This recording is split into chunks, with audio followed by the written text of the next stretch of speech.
Ever wondered what those little questions at the end of a sentence are all about?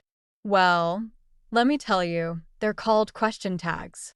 Question tags are those short questions we add to the end of a statement to turn it into a question. They are used to seek confirmation or agreement. Now, when we're talking about the present continuous tense, question tags come into play to ask about ongoing actions or situations. It's like adding a little twist to your statement to double-check if the listener is on the same page.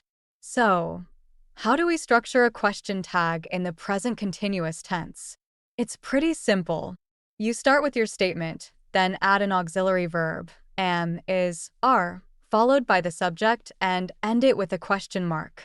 For example, you are watching this video, aren't you? See how that works? Question tags not only make your statements more interactive, but also help in engaging your listener. They create a conversational tone and keep the dialogue flowing smoothly. Plus, they're a great way to ensure that your message is being understood correctly. Next time you're using the present continuous tense, try adding a question tag at the end of your statement.